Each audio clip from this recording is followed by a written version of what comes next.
irmãos queridos, um bom dia. Vamos abrir a Bíblia, amados irmãos, em João capítulo 13. Olha, eu não sei se eu vou experimentar no púlpito o que eu experimentei dentro de casa enquanto estudava essa passagem das Sagradas Escrituras. É algo absolutamente encantador. A partir desse momento,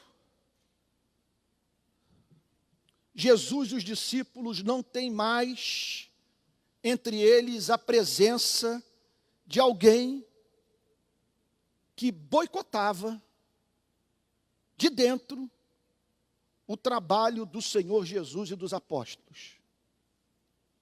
A Bíblia declara, portanto, que Judas Iscariotes havia acabado de sair.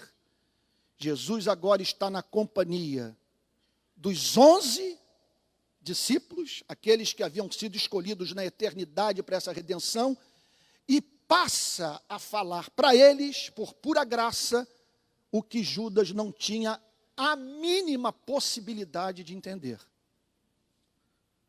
Não tinha alma para perceber a excelência do que o Senhor Jesus tinha a comunicar para os seus discípulos. João capítulo 13, versículo 31. Todos acharam? João capítulo 13, verso 31. Vamos nos colocar de pé para o momento de oração? Vamos pedir a bênção de Deus sobre a pregação da sua palavra. Pai Santo, nós bendizemos o teu nome nessa manhã, porque tu tens te revelado a nós como Deus amável, digno de ser adorado. Tu exerces especial encanto sobre o nosso espírito, e por isso o maior anelo do nosso coração é o conhecer, para além do que já o conhecemos, e prestar a ti o culto que é devido a ser tão excelente. Nós também queremos nesta manhã bendizer o teu nome pelas orações ouvidas, porque tu tens sido Deus que acolhe a nossa súplica, enxuga as nossas lágrimas e que tem impedido que os nossos pés resvalem. Ó Deus querido, Deus amado, contudo, apesar de tantas evidências do teu amor, continuamos pecando, somos pecadores, fazemos aquilo que é ofensivo à tua natureza santa. Por isso, Senhor, nós queremos pedir perdão pelos pecados dessa igreja, que tu te compadeças de nós, que o Senhor não leve em consideração as nossas iniquidades, Senhor. Trata-nos não segundo a tua justiça, mas sim, ó Deus amado, segundo a tua misericórdia. Ó Deus querido, nós pedimos pelos que entraram aqui abatidos, sobrecarregados, aflitos, em crise de fé. Senhor querido, Deus de toda graça, visita a vida desses irmãos, sê luz em sua treva, Senhor, em nome de Jesus. Que não lhes falte amor pelas Escrituras, prazer na oração, graça para ver o invisível, para esperar contra a esperança, ó Deus amado, para caminhar no deserto, contando com aquela provisão sobrenatural, com o Deus que é fiel a todos aqueles que o buscam. Ó Deus querido, Deus de toda graça, e agora que tua palavra vai ser proclamada, nós pedimos aquele elemento de profecia na pregação. Senhor, quando a verdade é de uma forma incomum, aplicada de modo concreto, nas necessidades mais prementes da vida da igreja, nós rogamos assim, Senhor, que vejamos glória, que percebamos, Senhor, o quão amável é a tua verdade, que a nossa igreja nessa manhã seja indelevelmente marcada na sua alma pela verdade, Senhor, proferida pelos lábios do nosso Senhor e Salvador Jesus Cristo.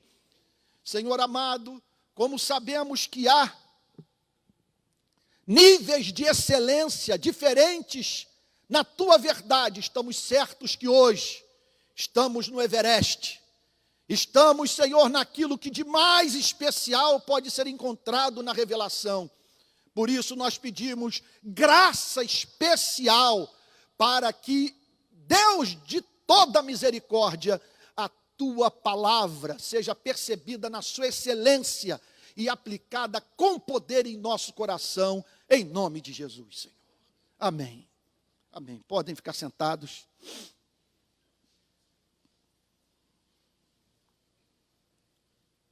Quando Judas saiu, Jesus disse: portanto, Judas havia acabado de se retirar da companhia do Senhor Jesus e dos discípulos.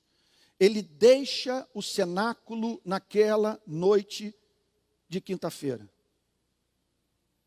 Se você me perguntar qual é a pessoa que você consideraria mais infeliz na vida, sem a mínima dúvida, aquela que teve o contato com a verdade e a trivializou, e a relativizou. Aquele que teve acesso à revelação, à oferta de amor de Deus no seu evangelho, e que pouco caso fez da mão estendida, mão do próprio Deus, estendida na direção de rebeldes que deveriam ser julgados, mas aos quais foi dada oportunidade de se reconciliarem com seu Criador. Judas, portanto, teve acesso a tudo. Foi objeto da misericórdia divina. Recebeu dons, operou milagres, expeliu espíritos malignos, andou na companhia do Senhor Jesus, gozando da sua intimidade, a tal ponto que Judas se sentia livre para beijar o Senhor Jesus na face. Tamanho o nível de amizade, de intimidade, que Judas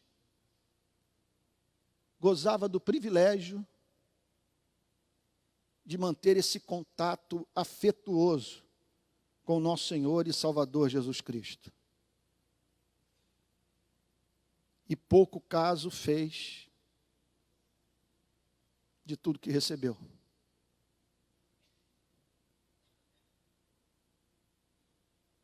Irmão querido, irmã querida, o que você tem feito com aquilo que tem recebido da parte de Deus?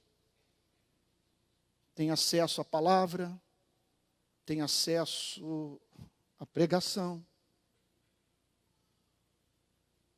Esse Deus tem lhe concedido vida e permitido que você tenha acesso à luz.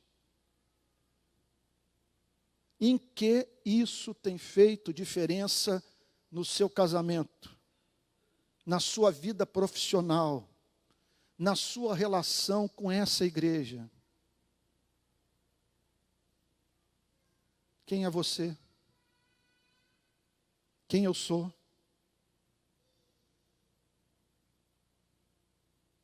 O que estamos fazendo desse tesouro todo?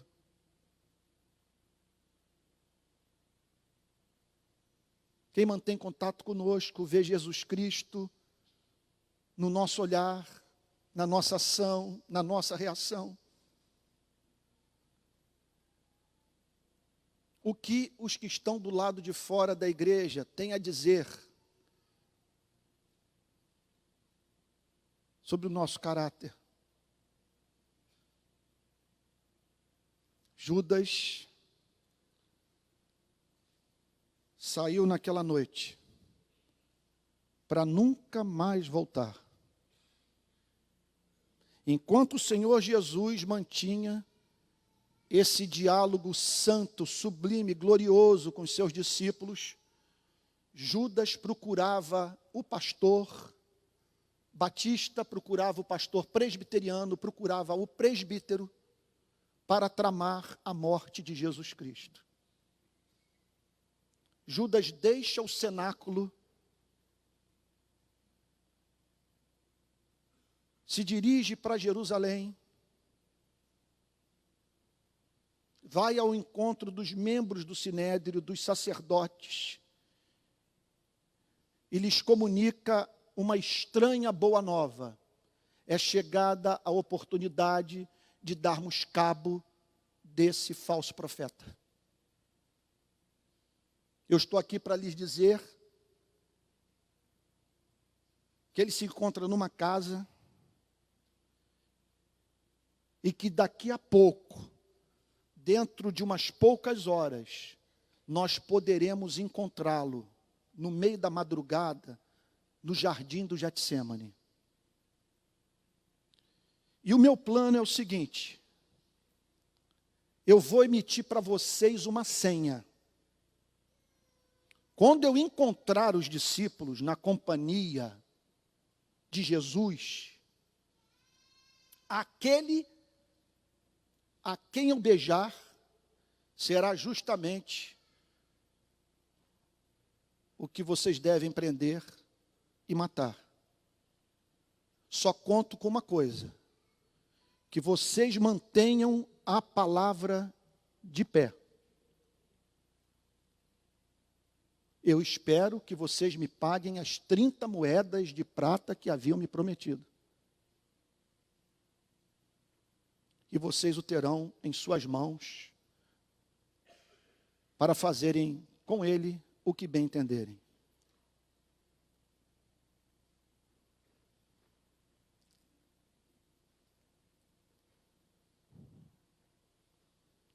Irmãos queridos, não tenhamos nenhuma ilusão com relação a uma instituição como essa.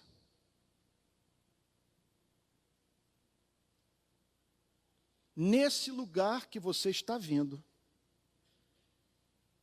estou vendo aqui um policial que se aproximou e foi batizado recentemente na nossa igreja, que subiu e desceu o morro. Imagino o que esse irmão deve ter visto no exercício da sua profissão. Agora, é lamentável ter que dizer para ele que frequentar um ambiente como esse não é nenhuma garantia de que aqui você não terá contato com os bandidos com os quais se defrontou em operações policiais em favelas do Rio de Janeiro. E o pior de tudo, esse é o ambiente perfeito para o sonso, para o dissimulado, para o malandro que usa a nossa boa vontade, nossa pureza de coração. Aqui nós estamos desarmados. Aqui você é induzido a acreditar na palavra do que fala. E a Bíblia nos alerta quanto ao fato de que esse ambiente sempre terá essa característica, vamos assim dizer, mista. Nesse lugar se reúnem filhos da luz e filhos das trevas. E é possível que a própria ação evangelística da igreja, seu trabalho missionário, o investimento que faz em missões, atraia para dentro da igreja pessoas que por algum motivo se aproximam de nós, mas não se converterão nunca. Então, o Senhor Jesus, ao ver Judas sair, passa a manter uma conversa com os discípulos, da qual Judas não era digno, e a qual o traidor jamais poderia compreender. Agora foi glorificado o Filho do Homem.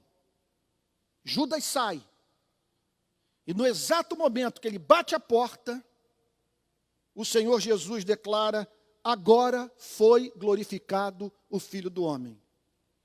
Porque está em curso toda a trama visando a minha morte. Ele está saindo nesse momento para se reunir com a liderança religiosa judaica, a fim de tramar o meu assassinato. Disso eu sei. Tal eu permiti que acontecesse.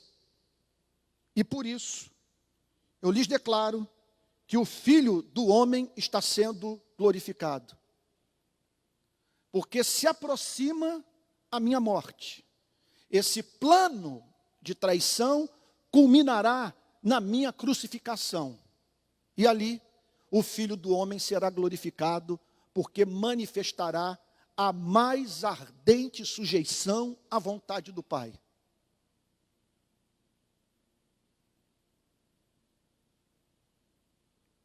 E ele prossegue dizendo: e Deus foi glorificado nele, porque na cruz Deus revelaria os seus atributos.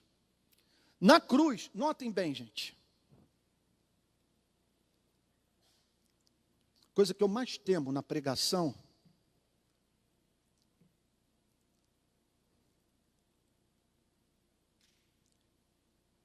é você falar sobre aquilo que pastor e igreja não são capazes de mensurar a sua excelência. E são pérolas que Deus quer compartilhar com os seus povos, com os seus santos, com os seus filhos, a fim de serem apreciadas. Quando o texto diz que Jesus estava sendo glorificado e que o Pai seria glorificado nele, irmãos, estava acontecendo uma obra espantosa.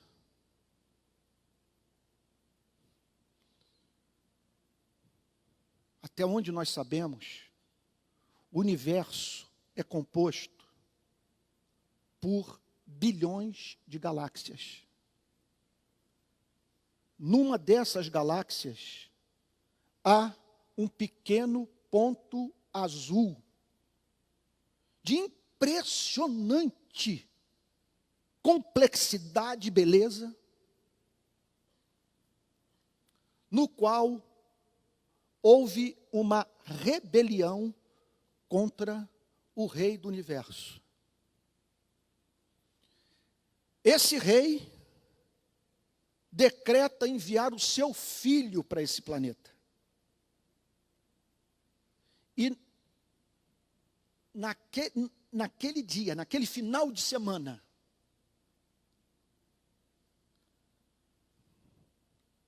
que o Espírito Santo, nesse momento, abra o meu entendimento, o entendimento da igreja, para a compreensão do quão santo tudo isso é. Naquela sexta-feira, durante as 6 horas de agonia do Senhor Jesus pendurado na cruz,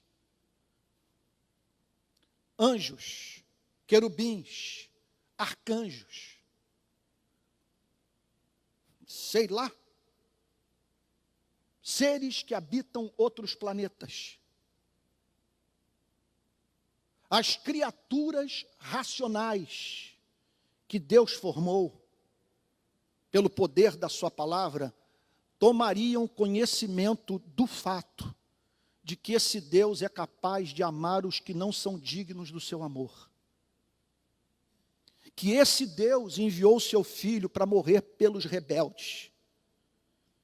Quando João registra a frase de Cristo, agora foi glorificado o Filho do Homem e o Pai glorificado nele, ele está dizendo que do nosso planeta, e mais precisamente de um lugar chamado Monte Calvário, na cidade de Jerusalém, o cosmos tomaria consciência do fato de que Deus é capaz de amar gente como você e como eu. Por isso ele declara: agora foi glorificado o Filho do Homem. Até onde nós sabemos, o universo tomaria conhecimento de um fato novo. Que fato novo é esse? Que Deus é capaz de amar de modo sacrificial quem não é digno do seu amor. Calvino, ao comentar essa passagem, ele diz o seguinte, que aqui nós estamos diante de um grande, palavras para tradução da língua portuguesa, eu não sei qual que ele usou no latim ou no francês, mas ele chama de teatro magnificente, que perante esse teatro magnificente, nós vemos, nós testemunhamos o encontro da justiça e do amor, que se beijaram na cruz. E a revelação das entranhas de amor de Deus. E tomamos conhecimento do fato de que nesse mundo de injustiça, de miséria, de luto, mundo no qual pais enterram filhos, num mundo surpreendentemente escuro, vil, esse Deus experimentou dores empáticas, decretou participar do sofrimento, e aí agora nós estamos diante de um absurdo maior, que é o sofrimento do próprio Filho de Deus. No que tange a você e a mim, não há nenhum só ser humano presente nesse templo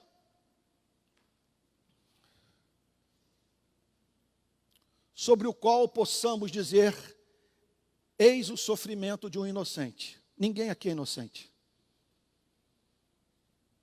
Mas o sofrimento do nosso Senhor e Salvador Jesus Cristo foi o sofrimento experimentado por um cordeiro.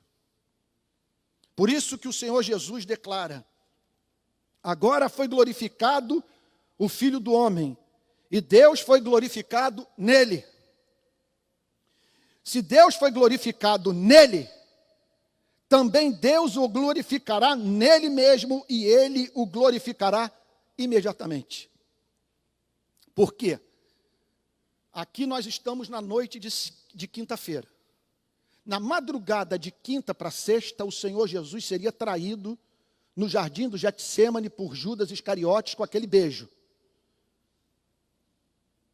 Por volta de 6 horas da manhã, o nosso Salvador seria levado à presença de Pilatos.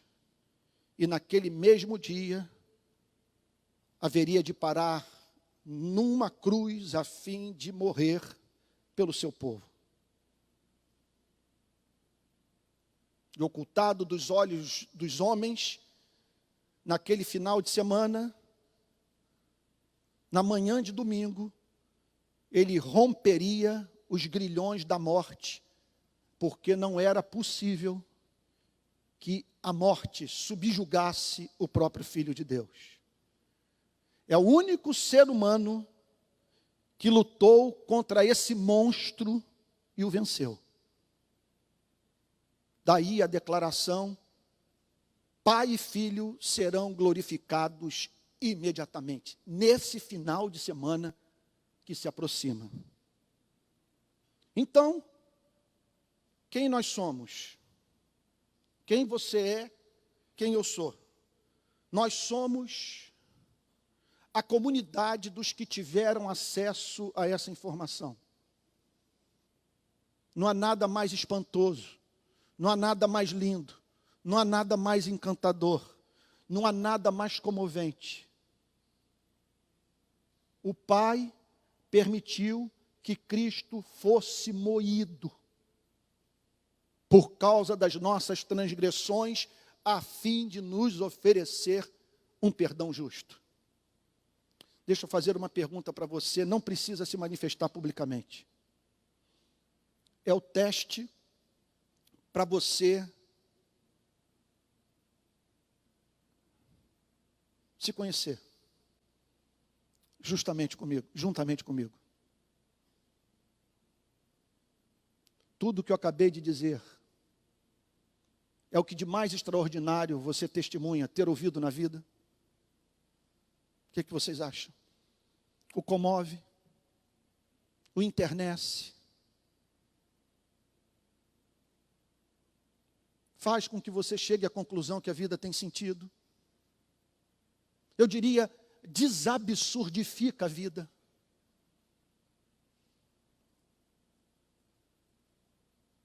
Você pode dizer que esta verdade é santa, doce, gloriosa, enxuga suas lágrimas, que é o arrimo da sua esperança.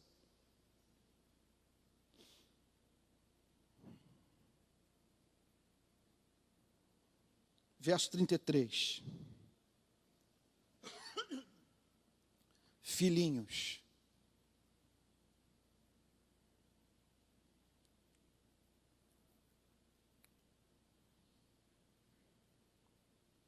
é a única passagem dos evangelhos que aparece essa palavra.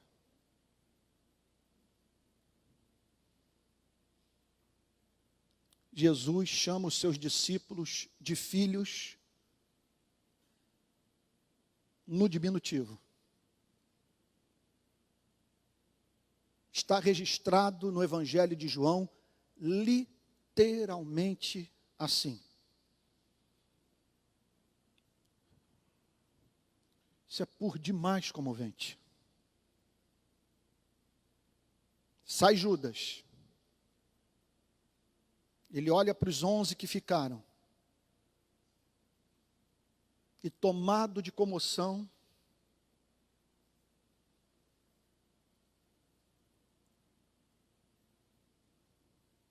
os chama de filhinhos.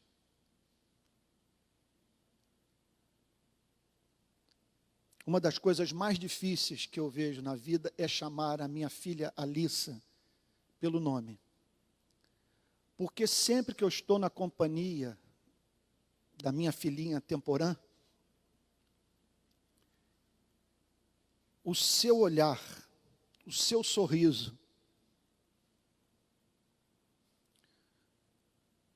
comunicam algo que é tão doce para o meu coração, que dos meus lábios só conseguem sair palavras que expressam a minha ternura. Porque a boca fala do que o coração está cheio.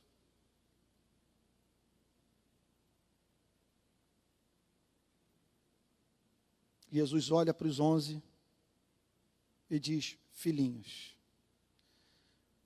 O cristianismo inteiro está presente nessa forma do Senhor Jesus tratar os 11 que ficaram. Aqui está a revelação do que Ele sente por você e por mim. Filhinhos.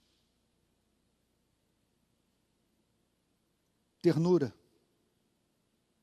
Compaixão. Zelo.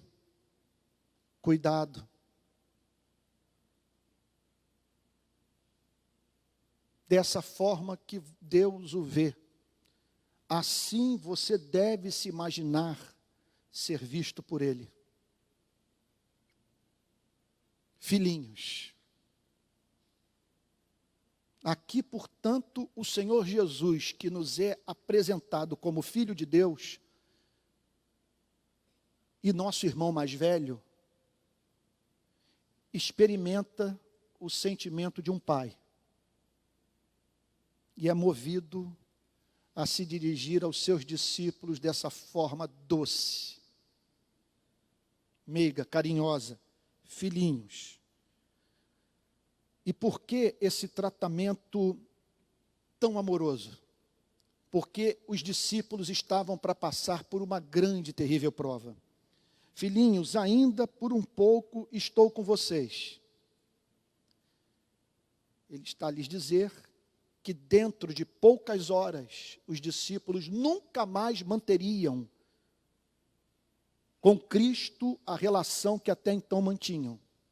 Essa relação assumiria uma outra forma, e eles ficariam privados dessa companhia de Cristo durante um tempo. O Senhor Jesus, antevendo a dor que eles experimentariam, as dúvidas que subiriam à mente dos seus discípulos, o estado de perplexidade em que eles seriam encontrados ao verem o seu Senhor, o seu Salvador, aqueles que eles chamavam de mestre, sofrendo a morte de um bandido, com o poder público prescrevendo a sentença capital, o colocando no madeiro, pendurado, exposto ao tempo. Tudo aquilo traria imensas dificuldades intelectuais aos discípulos. Mas quer dizer então que tudo o que nós vimos, os milagres, os pães que foram multiplicados, aquela noite que ele venceu a lei da gravidade andando por sobre as águas, a autoridade sobre os ventos e as ondas do mar, o sermão da montanha, tudo vai terminar dessa maneira, com ele morto e sendo considerado pela sociedade um criminoso.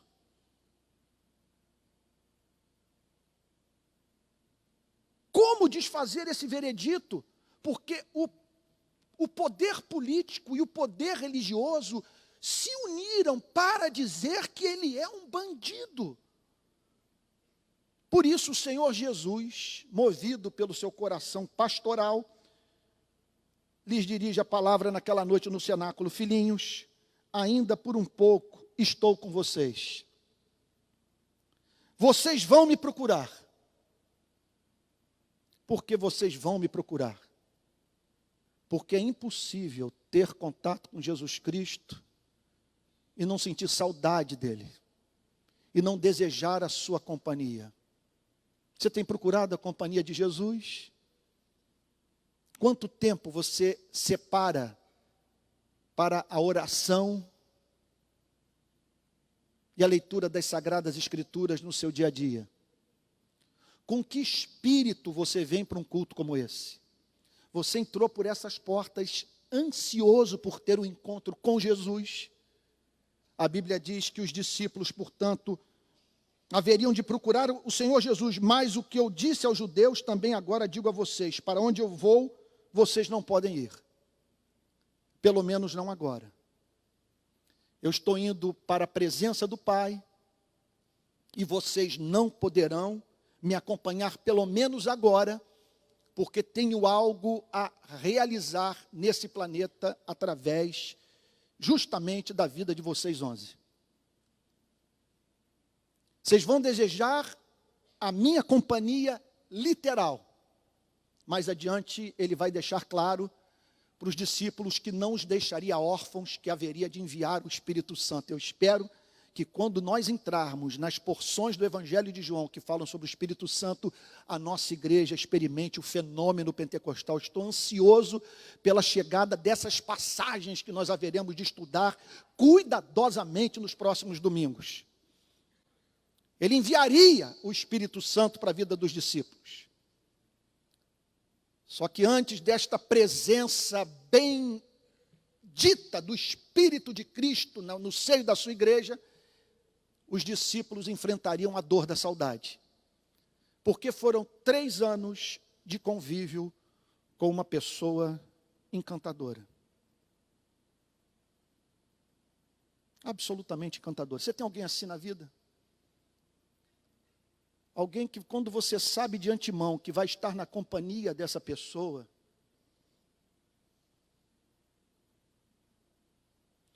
um sentimento doce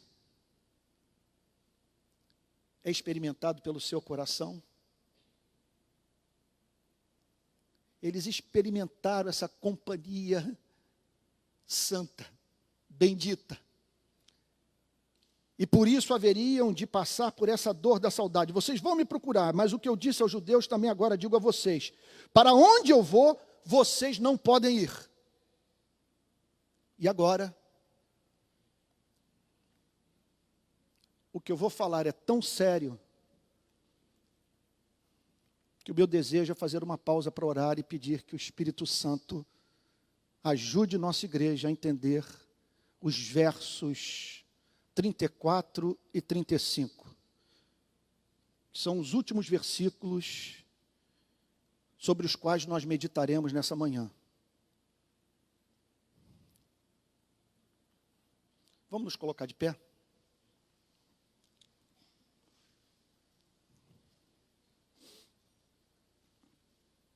Senhor amado, de modo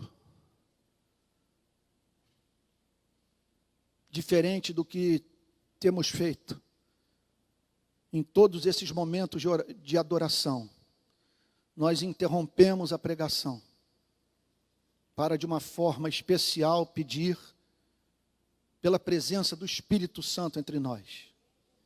Porque agora, Senhor, o que nós vamos falar é essencial para que a igreja glorifique o Teu nome nesse planeta e recobre sua identidade. Não nos deixe só, Senhor. Não permita que a própria Bíblia endureça o nosso coração, mas que ela seja usada para nos sensibilizar e nos fazer viver a vida que o próprio Cristo viveu. Em nome de Jesus, amém. Pode ficar sentados.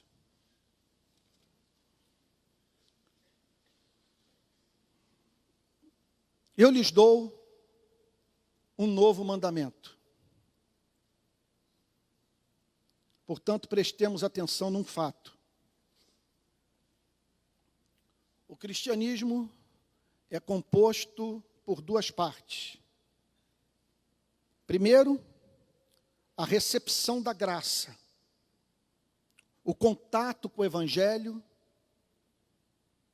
que o faz crer que esse Deus o transformou de um rebelde, digno do seu juízo, num filho amado, redimido, e que hoje, apesar dos seus pecados, tem acesso à presença do Pai. A grande questão que nós temos que responder é a seguinte: e o que vem depois? Como que haverá de ser a vida desse ser humano? Desse ser humano que compreendeu o plano da redenção e que se viu como objeto dele. A questão é como que esta pessoa haverá de viver.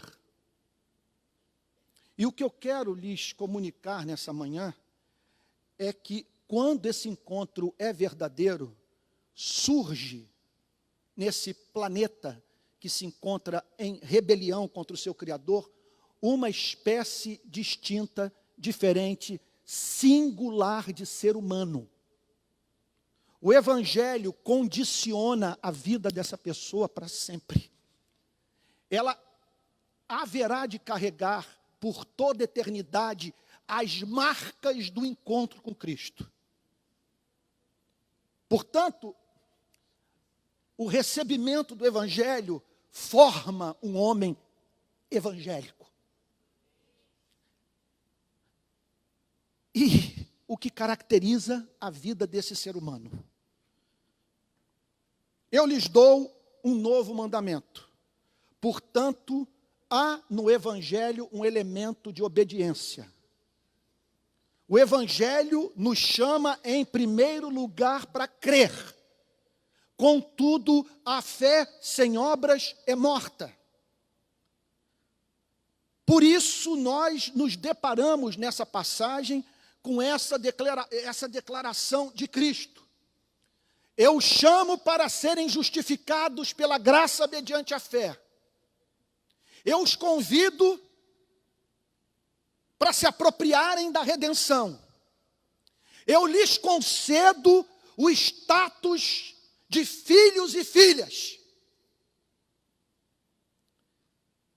E agora os chamo para viverem neste planeta que se rebelou contra o seu Criador, à luz desse mesmo Evangelho, sob o impacto dessa verdade, levando, portanto, a sério o que vocês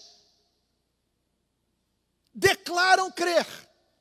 E o que, por portanto, deve marcar a vida desses que nesse planeta são chamados de cristãos. Nós somos os cristãos. O que caracteriza a vida dos cristãos? Eu lhes dou um novo mandamento. Eu lhes trago algo santo, glorioso, bendito, jamais ensinado pelo Antigo Testamento. Verdade que você encontra em alguma extensão na Antiga Aliança, mas que agora, com a minha morte e ressurreição, recebe um novo sentido.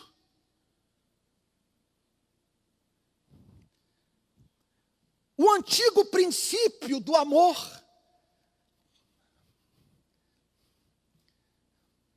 ganha profundidade, cresce em abrangência e passa a ter um outro referencial. Novo mandamento lhes dou. Imagine você no cenáculo. Vamos tentar entrar naquela casa. Vamos nos imaginar naquela quinta-feira. Judas acabou de sair. Um deles saiu para maquinar contra a vida do próprio Cristo. E, consequentemente, contra a vida dos seus demais amigos. Porque se ele estava entregando Cristo como um traidor, estava com isso também dizendo que os 11 que acompanhavam a Cristo, o subversivo profeta de Israel, estavam envolvidos também naquele levante contra o Império Romano, contra as instituições religiosas do seu tempo, e que, portanto, eram dignos de passarem pelos mesmos tormentos. Que cena, gente. Imagine, então, ele se levantando da ceia, abre a porta e sai. Os discípulos olham uns para os outros, e o Senhor Jesus se dirige aos 11, a fim de lhes dizer: eu lhes entrego um mandamento novo após esses 3 anos de caminhada comigo. O que vocês não puderam compreender no início, agora estão habilitados a entender. Que vocês amem uns aos outros, assim como eu os amei.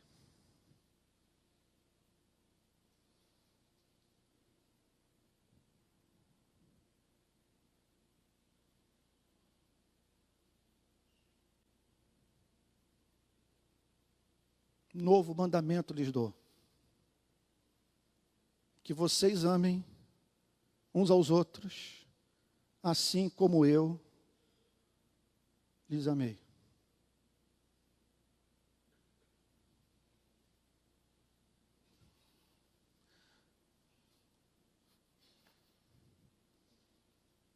O que dizer? O que dizer sobre essa igreja?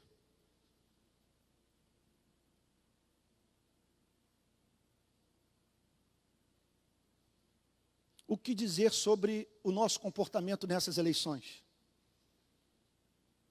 Em que diferimos dos não cristãos?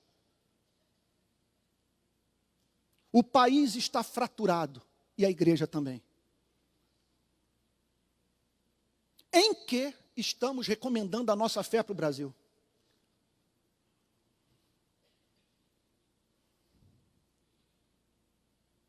Que valor na sua vida rivaliza com esse valor?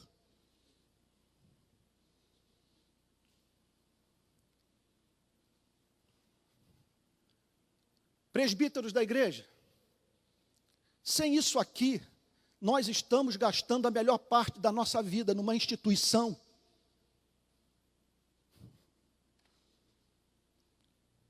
que, de certa forma, é pior do que todas as outras. Porque prescrevemos para a sociedade o que nós não praticamos.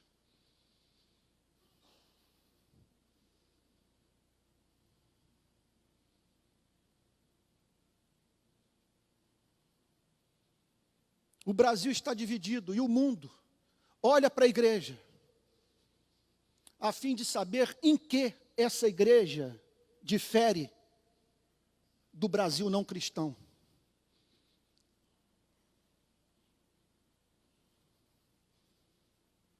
Estão olhando para a gente.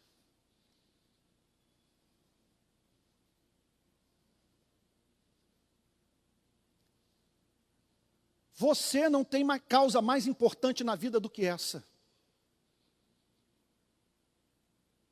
Isso aqui é mais importante do que a república. Isso aqui é mais importante do que a democracia.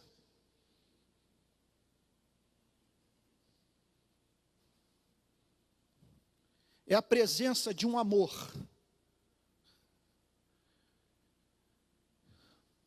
que fará com que sejamos igreja de verdade. Eu lhes dou um mandamento novo. Moisés, Jeremias, Davi não compreenderam isso na mesma extensão que eu os habilito a compreender. Vocês conviveram comigo 3 anos.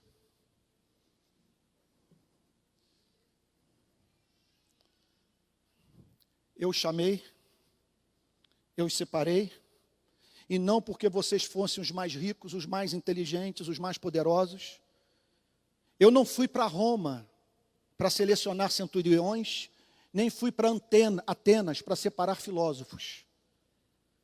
Nem fui para Jerusalém para escolher sacerdotes. Eu os peguei na beira do mar, pescando. Entre vocês tem um que extorquia dinheiro do povo.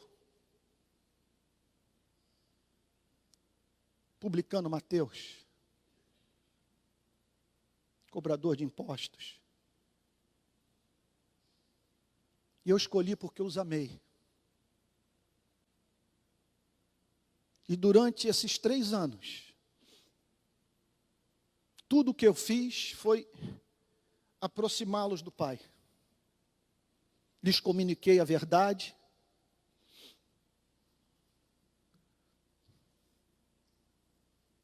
Manifestei a vocês o amor de Deus. E agora, eu estou para morrer. E nenhum de vocês ficará ao meu lado. Eu vou morrer só.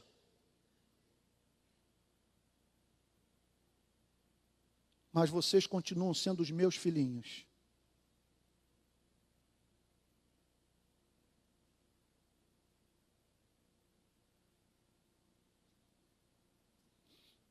O nome disso é evidência comunitária da realidade do Evangelho. Se não há amor entre nós, se num momento de eleição como esse, bancos deixam de ser ocupados por pessoas que tomam a decisão de saírem da igreja por causa de política. Irmãos, nós não podemos ser condescendentes com tamanha carnalidade. Mostra-me o amor no momento que sua igreja mais precisa de você tomar a decisão de abandoná-la.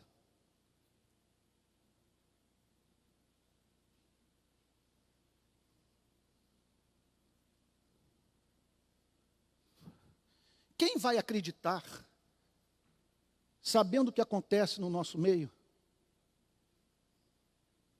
quando nós nos levantarmos no próximo domingo para cantar, e na força do Espírito Santo, nós proclamamos aqui, que pagaremos o preço de sermos um só coração no Senhor, e por mais que as trevas militem e nos tentem separar, com os nossos olhos em Cristo, unidos iremos andar.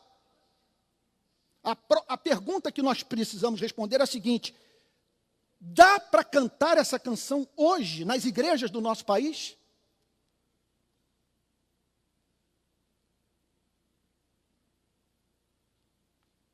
Eu lhes dou um novo mandamento. A ideia é a seguinte, preste atenção.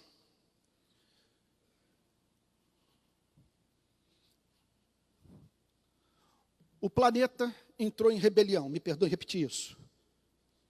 No seio dessa sociedade caída, Deus está separando um povo para si, a fim de mostrar para os rebeldes como que o planeta seria feliz se todos se amassem como Cristo amou os seus discípulos.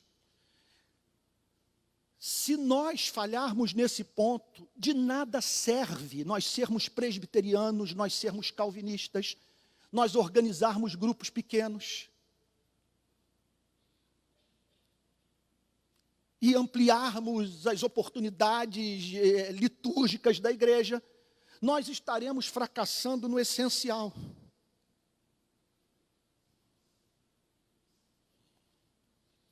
O que significa esse amor?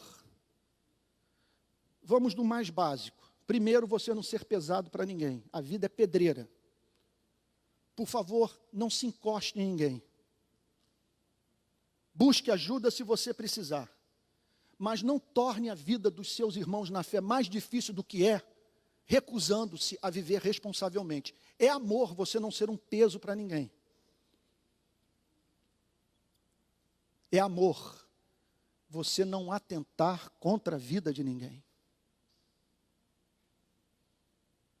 Você não se comportar de uma maneira que seu irmão na fé seja encontrado de joelhos pedindo graça para poder conseguir amar você. O que é amor? Capacidade de perdoar. Perdoar. Esses dias eu disse para um irmão que está presente aqui entre nós: meu irmão, a nossa amizade é diferente de outros tipos de amizade. A nossa amizade não é a amizade da sauna, não é a amizade do campo de futebol, não é a amizade do bingo ou do bar, para onde nós vamos tomar cerveja e falar sobre futebol.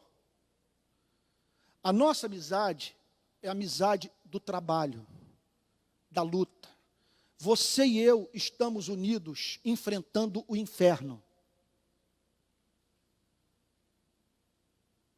Subindo e descendo o morro.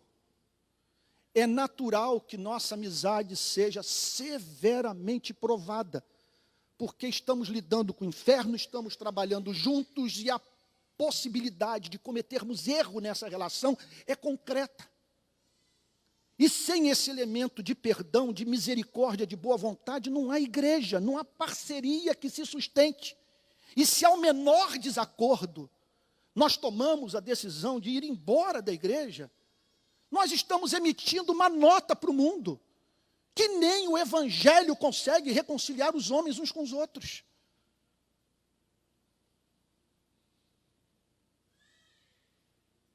Como também é triste saber que a igreja em cujo seio você foi nutrido, que sustentou o seu casamento, o púlpito que fez com que você conhecesse a verdade, no momento de maior prova da vida dessa igreja, essa igreja não possa contar com seu amor, com sua boa vontade, com seu perdão. O que nós vamos fazer desse versículo?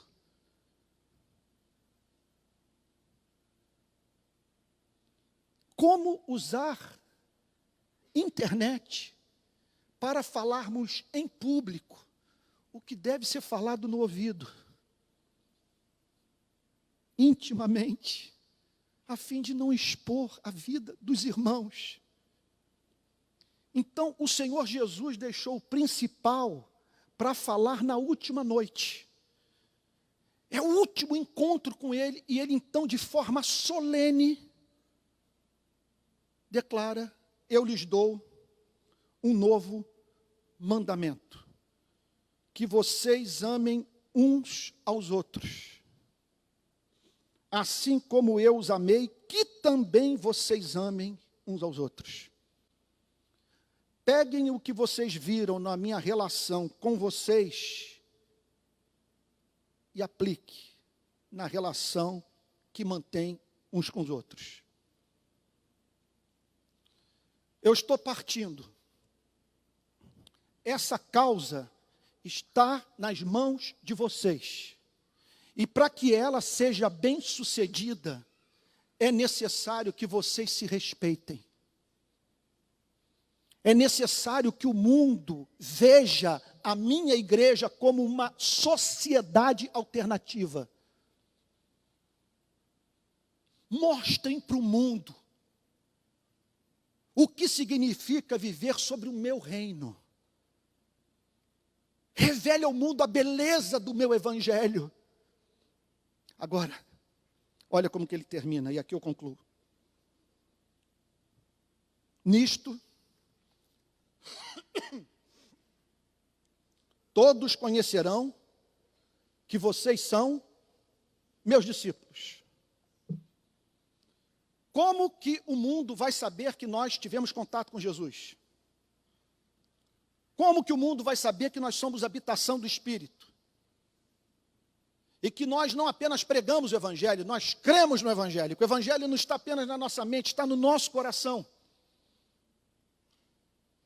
Nisto todos conhecerão que vocês são os meus discípulos. E notem bem, isso tem que se tornar evidente no momento da mais alta prova. Eu me lembro de Tertuliano, ano 200 da era cristã, contando como que os pagãos se aproximaram do cristianismo, como que uma religião que começa sem o apoio do Estado, que era considerada uma seita do judaísmo, que começa com um carpinteiro que se cerca de pescadores, como que essa religião conseguiu dominar o planeta, e naqueles dias a bacia do Mediterrâneo, como que aquela religião chegou ao coração do Império Romano, a Roma, como que aquela religião penetrou em Antioquia, em Éfeso, como Tertuliano, pai da igreja, estou falando do ano 200 da era cristã, ele dá o seguinte relato, que os pagãos faziam o seguinte comentário quando olhavam para dentro da igreja: veja como se amam. E eles estão dispostos, é incrível, a dar a vida uns pelos outros. Por que nós estamos aqui? Porque no primeiro século, o espírito de amor veio sobre os discípulos, veio sobre a igreja, em meio à perseguição. Os cristãos passaram a se amar ardentemente, e aquilo causou um impacto eterno na vida de toda uma sociedade. E esse amor tem que ficar evidente no momento da mais severa prova. E o país está passando por uma severa prova. Alguns chegam ao ponto de falar em ruptura institucional. Nós temos que ser a voz do equilíbrio, da sobriedade. E outro ponto, mais importante de todos, mostrar que nada disso é suficiente para nos impedir de nós nos amarmos. Que o nosso ponto de convergência é Jesus Cristo. E que nós não abrimos mão de revelar ao mundo que conosco é diferente. E é claro, tem que ser também diferente na nossa relação com os caídos, com os que tropeçaram. Aqui tem que ser um ambiente da misericórdia. E é claro que tem que ser diferente também da nossa relação com os pobres. Porque os necessitados da nossa igreja têm que ser objeto desse mesmo amor. É tudo, é uma sociedade nova. Nisto conhecerão que sois meus discípulos, se tiverem amor uns aos outros.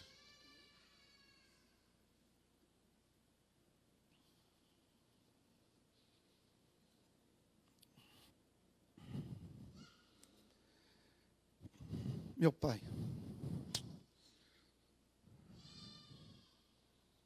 como fazer?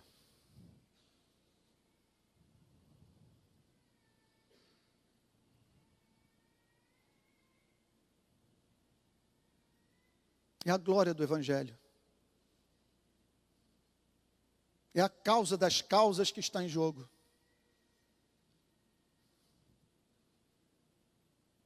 O Evangelho depende desse amor. É esse amor que fará com que nós sejamos levados a sério. Se essas pessoas veem o que nós escrevemos por aí, no mesmo espírito que elas percebem, não cristãos tratando uns aos outros, elas não acreditarão em nós.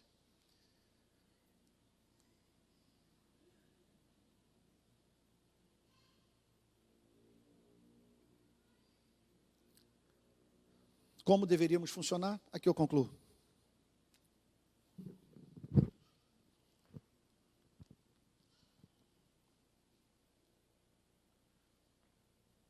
O não cristão passou um mês aqui conosco.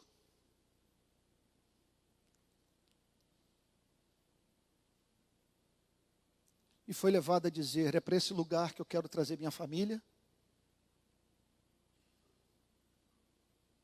É aqui onde eu quero congregar.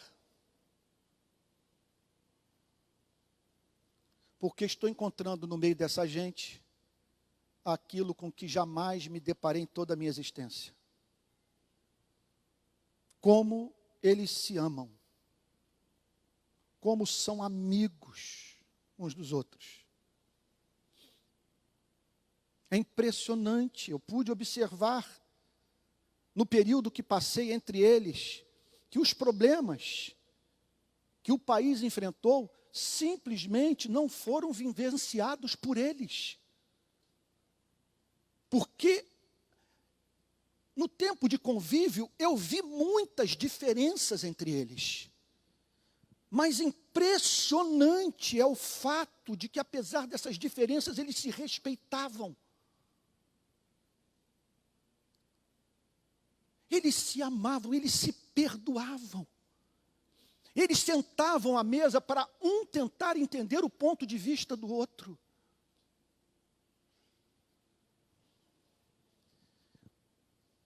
E hoje nós precisamos tomar essa decisão. Que tipo de igreja que nós queremos ser? A Bíblia diz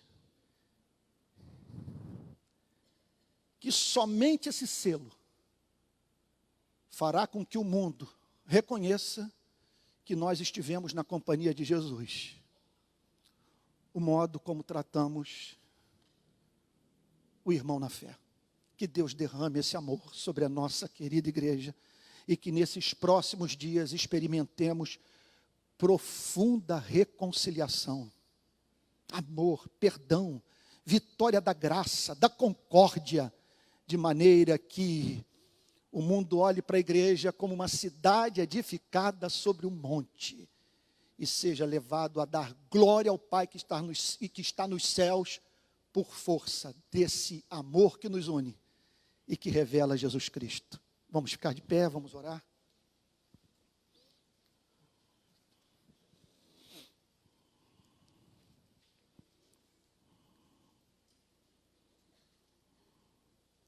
Senhor amado,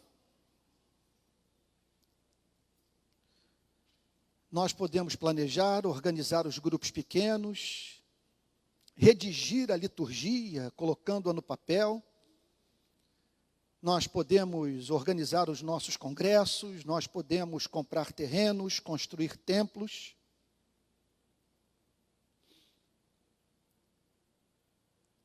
Mas amar os irmãos como Cristo amou seus discípulos é obra da tua graça soberana, exclusiva, Senhor. Por isso, nós pedimos a Ti que o Senhor não permita que essa igreja, bem como as demais igrejas dessa cidade, do país, se transformem em vale de ossos secos. Senhor, sopra sobre nossas vidas.